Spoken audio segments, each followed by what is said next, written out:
Hello everybody, welcome to this next video on linear algebra.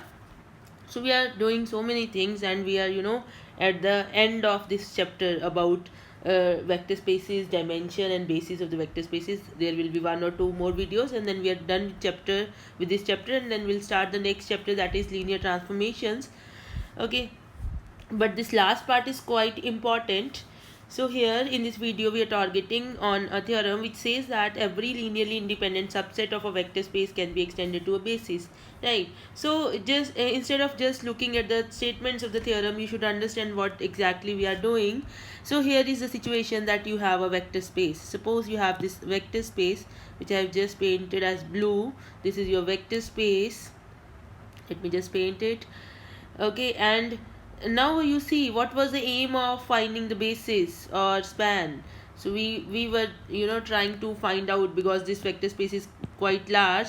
This is your vector space. So we tried to find out a smaller set which will represent your set, your vector space, and this smaller set turned out to be a basis, right? And then we say that this basis is not unique. This is not unique, right? This is what we have already seen.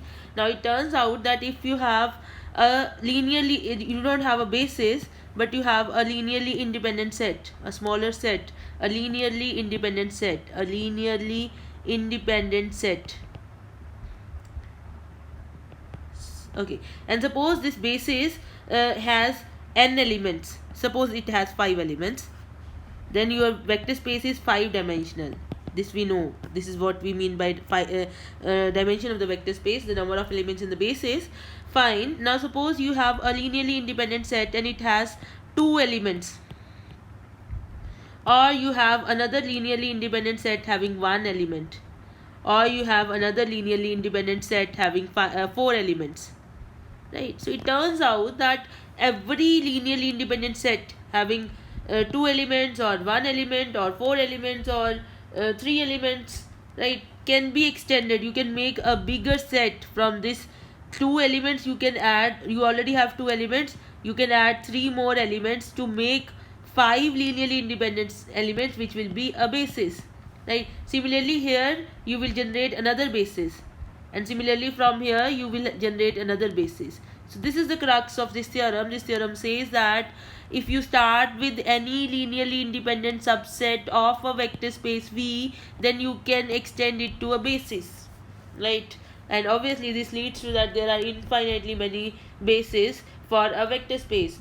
Okay, if you're talking about real and complex as your field, because in that case there will be infinite elements in your vector space. You can start with a single element, say any element. You can start with one element and then you can extend it to a basis. You can start with another element, you can extend it to basis, right? We know that every non-zero element is linearly independent. Fine.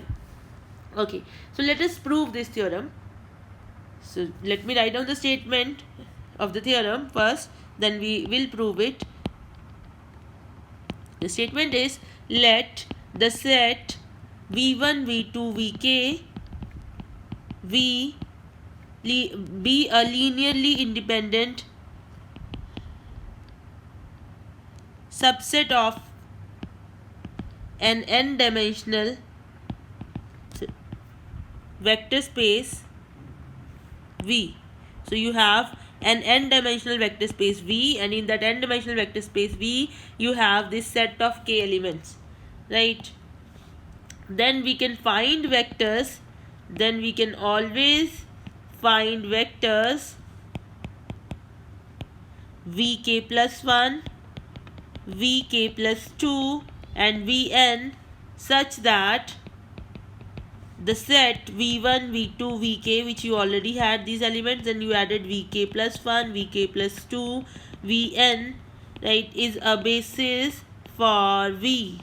So it means that if you start with any linearly independent elements having k elements, which is less than the number of elements in the basis, right, n-dimensional basis is there, right, your space is n-dimensional, it means that the basis will contain n elements, then you can always find these elements, this see Vk plus 1, Vk plus 2, Vn, such that this older elements and this newer elements together form a basis. right? So it is quite easy to prove. Let us prove it, right? Okay, so you have v1, v2, vk is linearly independent set, and dimension of the space is n. Therefore k is less than equal to n, because you cannot have a generating set, you cannot have a linearly independent set bigger than the generating set. Dimension n means generating set, there is a generating set having n elements, and we have a result which says that a linearly independent set cannot be larger than a generating set in a vector space, because a linearly independent set, it is true, right? You cannot have a set which is independent and is bigger than the generating set. A linearly independent set cannot be bigger than a generating set, right? So you have k less than equal to n. So if k is equal to n, then your v1, v2, vk is a basis. So you don't have to do anything, you are done, right? And if k is less than n, if k is less than n, it means that v1, v2, vk is not a basis, because in basis you have to have n elements, is not a basis, right? Not a basis means already it is linearly independent. So for basis there are two things: linearly independent, okay. Second thing, that span of this set, call it B, span of B is whole space. This is not true. It means that there exists some element in V. It means that there exists some element in V which is not in the span, right? It means, let us call this element as vk plus 1. Let us call this element as vk plus 1. So it means that vk plus 1 is not a linear combination of v1, v2, vk, because this is not in the span. Now this is not a linear combination of this, and this already is linearly independent. So it implies v1, v2, vk plus 1 is linearly independent set, right? Now if it is a basis, you are done. You have extended your linearly independent set to a basis, right? If not, repeat the process. Repeat the process till you get your basis. And for sure you will get your basis, because you are in an n-dimensional space, and when the number of elements in this set will be n, you have to stop. So this is how we can prove that you can start with, in a vector space, start with any linearly independent set. Start with any linearly independent set. You can, extend it to a basis. You can always extend it to a basis. To different bases, actually, not a single basis. You can extend it to different bases. Because there are infinitely many bases, right? So we'll do some examples that will clear the things that how we can actually extend. So let us look at the example. Example is, you are given two linearly independent vectors, 1 0 1 0, and the other one is 0 minus 1 1 0 in R4 or V4, right? Find a basis of V4 or R4 that includes these two vectors. That includes these two vectors,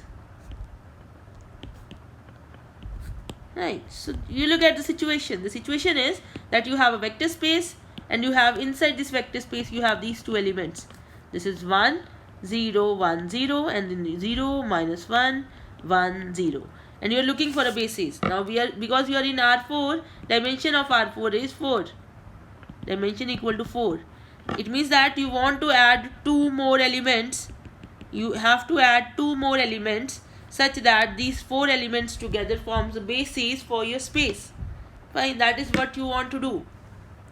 Okay, and also we know that these 2 elements, from where these 2 elements will come, from where to choose these 2 elements. So just now we saw in the proof that these elements will come from the not from the span. It should be, these 2 elements should be out of the span of these 2 elements, right? So these 2 elements should be out of span of black stars. Fine. So you see, this is how the proof, when you look at the proof of a theorem, that will help you even in doing the problems. Then only you go into the analysis of the things, and you understand how you can tackle the things. Okay, so it means that we want to find a third and a fourth element which is not in the span of these 2 elements. So let us see what is the span of these 2 elements. So solution is, you look at the span of these 2 elements, that is 1 0 1 0, then you have 0 minus 1 1 0. So this notation is for span, these 2 brackets, triangular brackets. So this is equal to alpha into the first element 1 0 1 0 plus beta into the second element, that is 0 minus 1 1 0, right, where alpha and beta are real numbers, right? Okay, so the span looks like alpha, and then you have minus beta, then you have alpha plus beta, right, and then you have last element is 0, right, where alpha beta are reals. Now if you are looking for an element not in a span, if you are looking for an element not in the span, so you have to note that this is not unique. There are so many elements which are not in a span, so everybody can get different elements. That is okay, because we know that basis is not unique, so your answer can be different.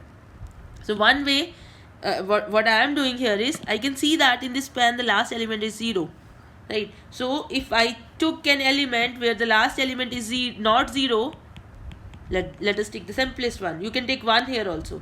So here last element is not 0, therefore this is not in the span of above 2 elements. Therefore this element is not in the span of above 2 elements, right? So we now know an element which is not in the span. Therefore we can extend, the extended set is, you already had 1 0 1 0, then you had 0 minus 1 1 0, now you took 0 0 0 1. Here again I would like you to note that the choice here is not unique. Here is not unique. Fine, so you can choose some other element also which is not in the span. You just have to see what it is. Fine. Okay, now we have extended to 3 elements. Still one more element to add. For that, now the fourth element will come. This fourth element should not be in the span of these 3 elements. Should not be in the span of these 3 elements. So let us look at what is the span of these 3 elements. What is the span of these 3 elements? So you see, for that you have alpha into the first element plus beta into the second element plus gamma into the third element, right? So you will get, let us write down, you'll get alpha as the first element minus beta as your second element, and the last element is gamma, right, where alpha beta gamma, they are real, right? Now you are looking for an element which is not in the span. Now we are looking for an element which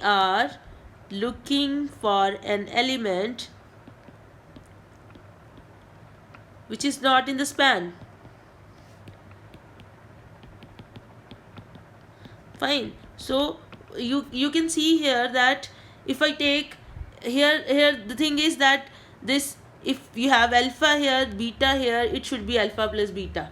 Now if I take an element which does not follow this, so I take alpha 1, beta 1, so I have alpha here 1, beta here minus 1, and I take gamma as 0 and this third element as 0. Now you see I have taken alpha equal to 1, beta equal to 1, so it should be 2 if it is in the span, but here I have taken 0. You can take 5 here also, anything other than 2 will work. So this is not in the span.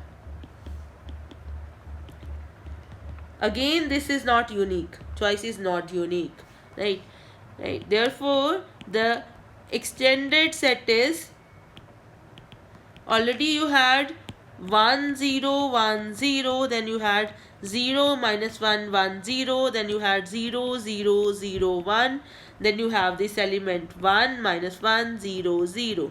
Right, now because these are 4 elements, and obviously these are linearly independent elements. Why? Because this is how we are choosing. We have taken this third element not in the span of these two. It means that this is linearly independent, 3 vectors. Now we have chosen the fourth element not in the span of first 3. So these 4 elements are linearly independent. So you have 4 elements which are linearly independent. Therefore it is a basis because we are in a 4-dimensional vector space. So in a 4-dimensional vector space, any linearly independent set containing 4 elements is your basis. So this is how you can extend a given linearly independent set to a basis. Thank you.